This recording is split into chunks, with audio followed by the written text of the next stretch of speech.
Okay. Is it hot in here? So take that. Don't Just bummer about that. Sounds great. Jacob, Egypt. Alright. So, chapter 6 review.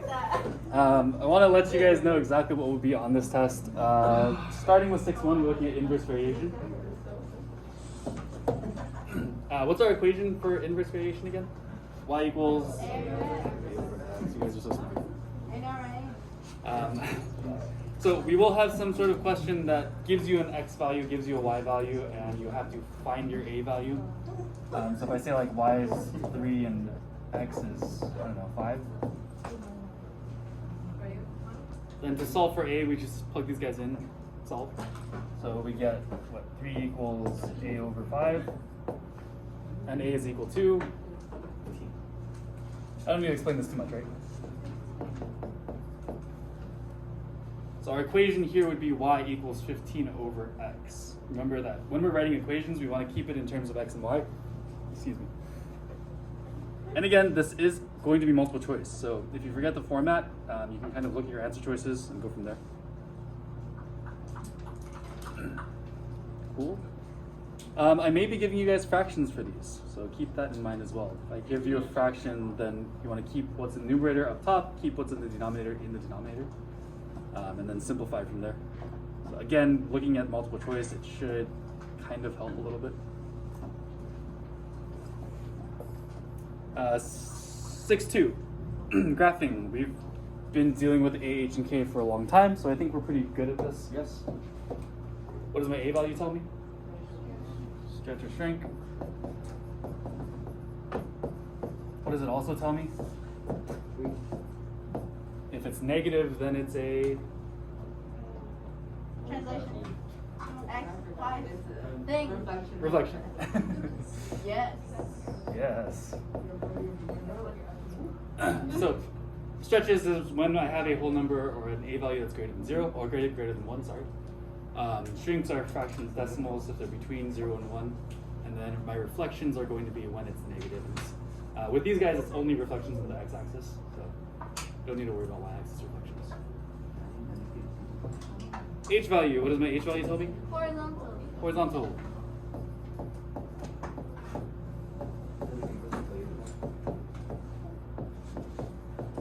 What's special about my H value?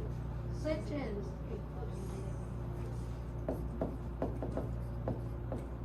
Oops. Sign switches. So if I have a positive 2, then I'm going to be moving to the left. If I have a negative 2, then I'm going to be moving to the right. And finally, K. Vertical. Vertical.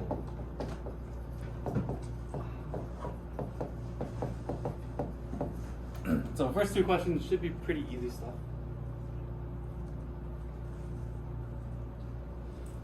And moving on to the good stuff. We're going to get into multiplying, dividing, adding, subtracting. So I'm going to have one of each of those types of questions. So you'll have 1 multiply, 1 divide, 1 add, 1 subtract.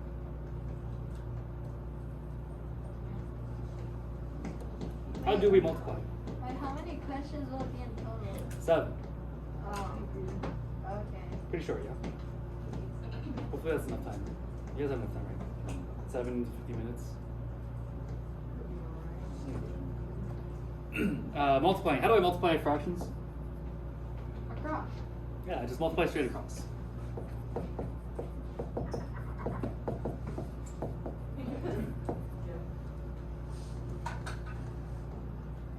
And when I divide, what do I need to do? Multiply reciprocal. Flip, right? So multiply reciprocal or KFC.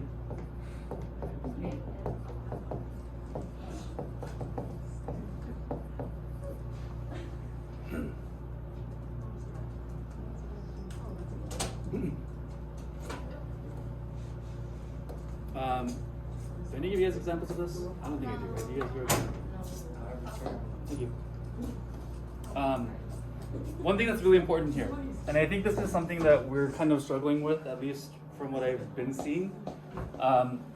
start by factoring first.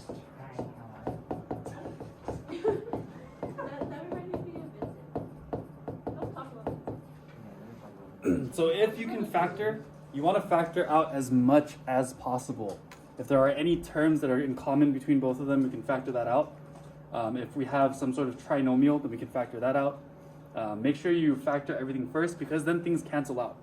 If you don't factor first, you will get the same answer, but you're going to start dealing with really, really big polynomials. Because if you multiply like a trinomial with another trinomial, then you get this giant, massive polynomial. And those are hard to work with. Instead, if you factor first and you see what cancels out, then it makes your life a whole lot easier. Does that make sense?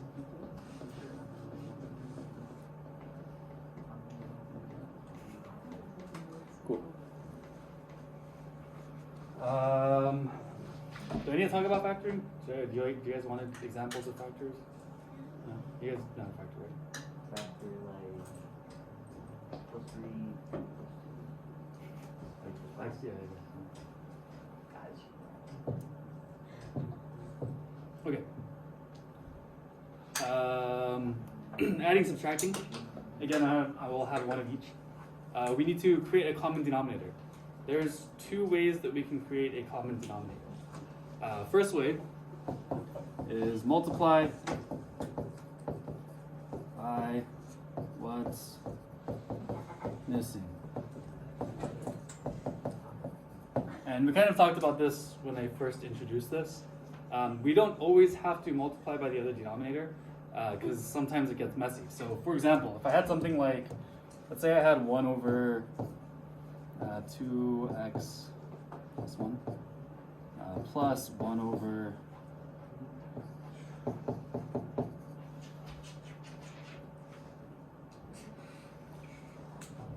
do I need to multiply this side by 6x plus 3? Just 3, right? I can multiply it by the other denominator, but that's going to give me a lot more work to deal with. So to make my life easy, I can just multiply both sides, or just this side, by 3 over 3. So that's kind of what I mean by multiply by what's missing, make them the same. But however, this doesn't always work. So the other way that we can find a common denominator is multiply by the other denominator.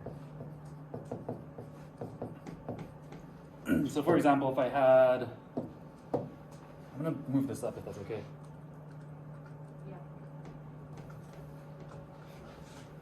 If let's say I had 1 over x plus 3 minus 1 over x minus 5. In this case, can I multiply by what's missing? No, so I'd have to multiply the left side by x minus 5 over x minus 5. And on this side, I would have to multiply by x plus 3.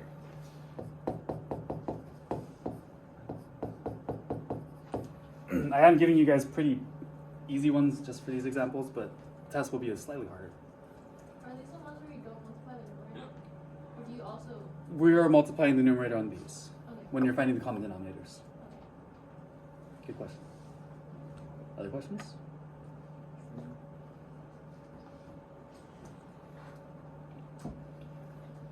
Because, like I said, I want to take out one of the questions. I am removing complex fractions from our test completely.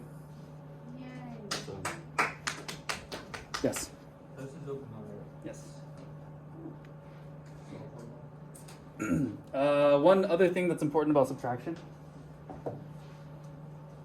If I have 1 times x plus 3 here, this negative has to be distributed to everything afterwards.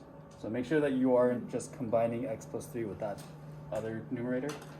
This negative applies to x and it applies to 3. Does that make sense? So just be careful of that.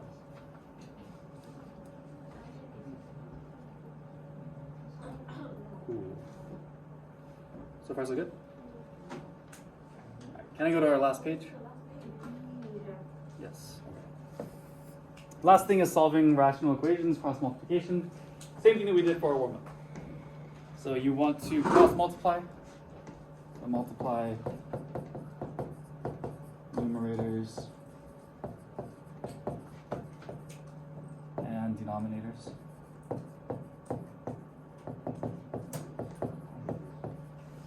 And with the questions that I'm going to be giving you on the test, once you multiply these, you will need a factor, just like we did for our warm-up. So factor and solve.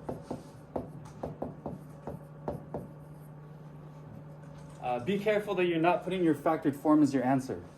Remember that we are factoring it and then setting it equal to 0. So a lot like our warm-up, our answer is not 1 and 4, but -1 and +4. Sorry, 1 and -4. You get what I mean. Sign switches because we're solving these out for 0. So just be careful of that. That's pretty much it, yes. I have a question. So why wouldn't you have drawn the line between the two to make 2 equal to 0 as well? And for that example. So 2, you can do that. You can split this and say 2 equals 0, but that's not a true statement, so we can't say that our variable is equal to anything else. So you just don't. It just kind of doesn't count. Like, Good question. If there was a 2x on the outside, Then you could do. then we can say x equals 0. Yeah. Good question. Other questions? Cool. Hopefully this is helpful, and you guys can use this on your test. So if you get stuck somewhere, these are all labeled by section number and title. Yes. Summary? For your summary, please write one area of improvement. I do. If you feel like you are ready for this test 100%, tell me, Mr. Sun, I'm going to get 100% on this test, and I will take that as your summary.